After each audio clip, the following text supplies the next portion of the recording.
কুরবানি ও ত্যাগের এমন একটি নমুনা পেশ করা, যার মাধ্যমে আল্লাহ রাব্বুল আলামিনের সন্তুষ্টি অর্জন করে বিশ্ব মানবতার নেতৃত্বের গুণাবলী যাতে অর্জিত হয় তারই একটা বিশেষ ব্যবস্থা। আল্লাহ রাব্বুল আলামিন হযরত ইব্রাহিম আলাইহিস সালামকে তার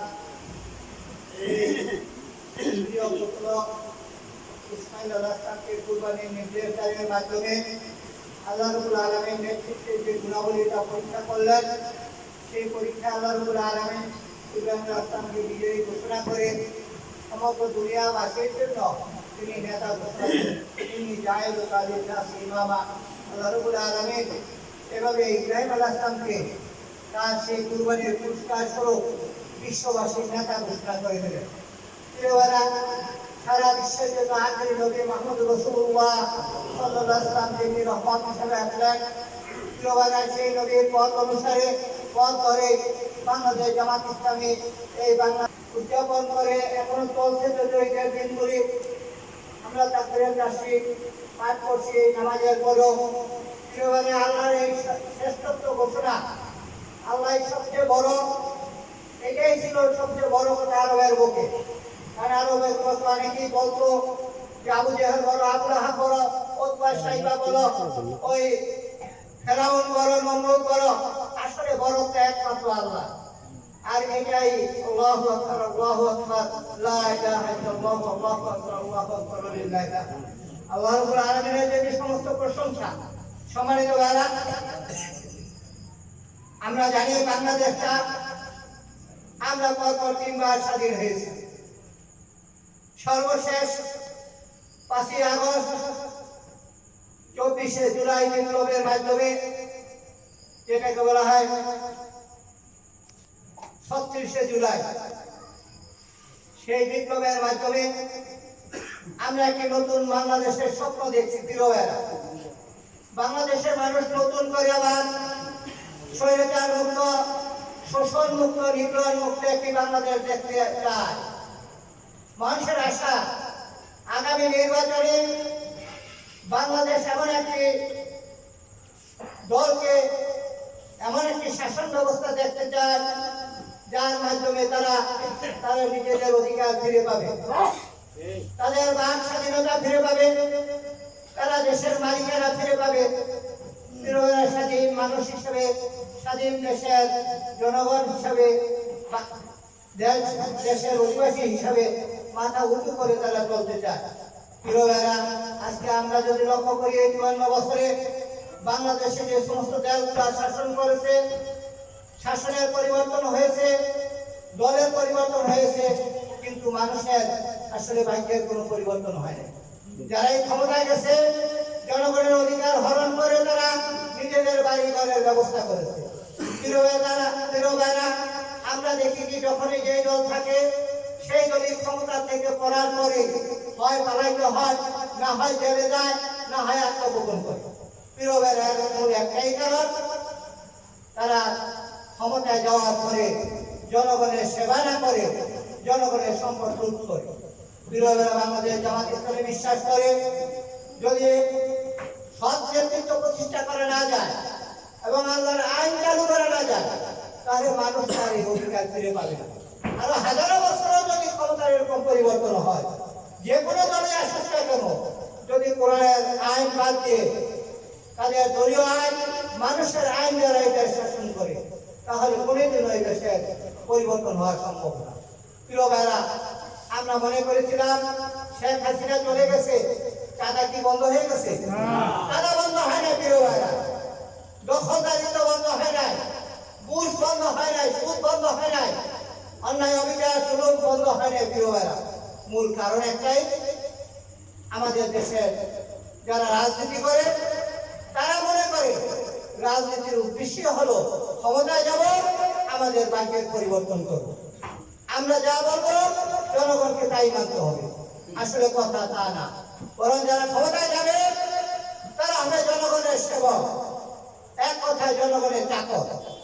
জনগণের সুখ সুবিধা, জনগণের অধিকার জনগণের কাছে পৌঁছে দেওয়াই হবে তাদের দায়িত্ব।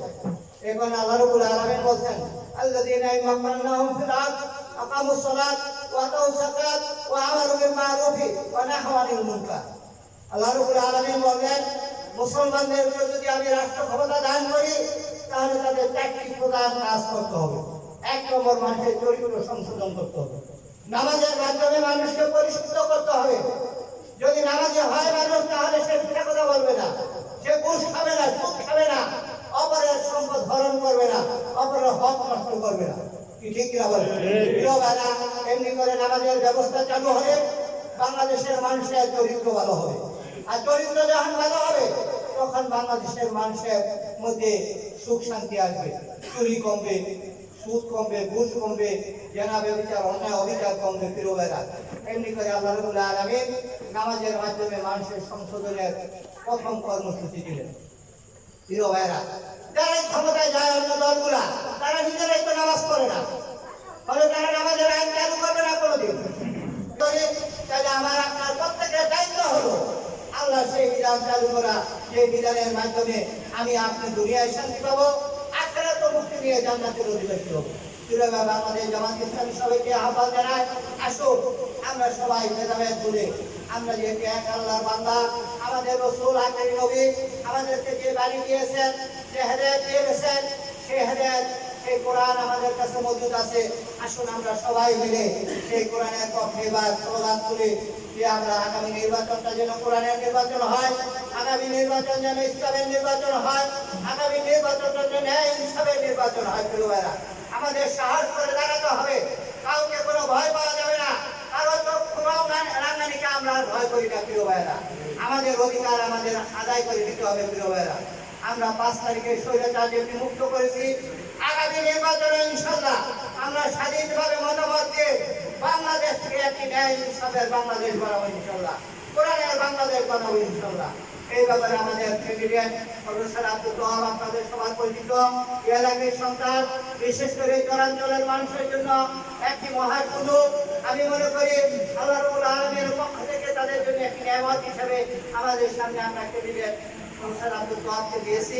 প্রিয় ভাইরা, আমরা সবাই আজকে আমাদের একজন ক্যান্ডিডেট মনে করতে হবে যে আমি ক্যান্ডিডেট, আমাকে সেইভাবে কাজ করতে হবে। প্রিয় ভাইরা, আল্লাহ যেন আমাদেরকে এই ঈদুল আজহার এই ত্যাগ কুরবানির মাধ্যমে আমরা যে আল্লাহ রাব্বুল আলামিনের কাছে কুরবানি পেশ করলাম তা যেন আল্লাহ কবুল করে নিয়ে আগামী বাংলাদেশটাকে যেন আল্লাহ কোরআনের বাংলাদেশ হিসাবে কবুল করে আমাদেরকে সেই জন্য সবাইকে যেন কাজ করার তৌফিক দান করেন। আমি আমার পক্ষ থেকে এবং জামাত ইসলামী বাংলাদেশ শাখার শাখার পক্ষ থেকে আপনাদের সবাইকে মোবারকবাদ জানিয়ে আমি আমার কথা শেষ করছি। আসসালামু আলাইকুম ওয়া রাহমাতুল্লাহি ওয়া বারাকাতুহু। এগুলো দিয়েও সেটা করতে হবে। এই জন্য ওই কেন্দ্রের কাছে, জেলার কাছে, সদর আমিরের কাছে টাকায় থাকা যাবে না। কথা হচ্ছে নিজেদের যখন যেখানে যেটু আছে সেরকম চেষ্টা করতে হবে আমাদের এই কাজকে বেগবান করার জন্য। আমরা রাজি আছি ইনশাআল্লাহ। আমি আমাদের তৌফিক দান করুন। আমাদের মূলত প্রধান বক্তা আমাদের তহবের কথা শোনার জন্য আমাদের সঙ্গে চেষ্টা কি বলে চিন্তা থাকবে। এই জন্য আমরা সকলে ধীরে সুস্থে হবে। আমরা প্রধান অধিকার তহব ভাইয়ের কাছ থেকে আমরা গুরুত্বপূর্ণ কথা শুনবো। আল্লাহ আমাদের তৌফিক দিন। আসসালামু আলাইকুম ওয়া রাহমাতুল্লাহি ওয়া বারাকাতুহু। ধন্যবাদ, সুন্দর পরামর্শ করে সুন্দর কথা বলে আমাদের সামনে এগিয়ে যেতে হবে, কীভাবে কাজ করতে হবে, এই উদ্যোগকে কাজে লাগিয়ে আমাদের সামনে আনাতে হবে ইনশাআল্লাহ। যে এভাবে আমাদের আজকের এই ঈদ পুনর্মিলন অনুষ্ঠানের সম্মানিত প্রধান অতিথি, আমরা তার কাছ থেকে মূল্যবান কথা শুনব এবং আমরা কিছু ভিন্ন আঙ্গিকে কিছু আপনাদের কাছ থেকে স্টেজ থেকে শুধু আমরা বলছি, আপনারা শুনছেন। এখন আপনাদের কাছ থেকে আমরা কিছু শুনতে চাই। এজন্য আমরা বিষয় দিয়েছি জনতার মুখোমুখি। প্রফেসর আব্দুল ওয়াহাব স্যার, কংগ্রেস সদস্য প্রার্থী, বাংলাদেশ জামাত ইসলামী ফরিদপুর সদর 3। এখানে প্রশ্ন কেমন করবেন সেটা হলো আমরা কেমন এনতে চাই। প্রশ্নের ধরন হলো আমরা কেমন এনতে চাই। এই প্রশ্নগুলো আপনারা করবেন। আমাদের সম্মানিত আজকের যে প্রধান অতিথি প্রফেসর আব্দুল ওয়াহাব স্যার, তিনি আমাদেরকে উত্তর দেবেন। এজন্য কেউ প্রশ্ন করবেন, নিজেকে একটু প্রস্তুতি নেন যে কেমন এনতে চাই, আমরা তার কাছে জানতে চাইব এবং আপনারা সেটা প্রশ্ন করবেন। ইসুবারি আছে, আবেদ ইসুবারি, আছে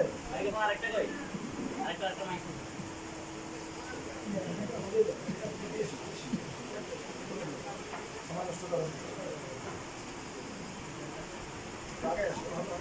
যে আমরা কেমন এগিয়ে যাই আমাদের শুরু আমাদের মোহাম্মদ মুরাদ খান বলতে প্রশ্ন করছে জোরে হ্যাঁ আছে কি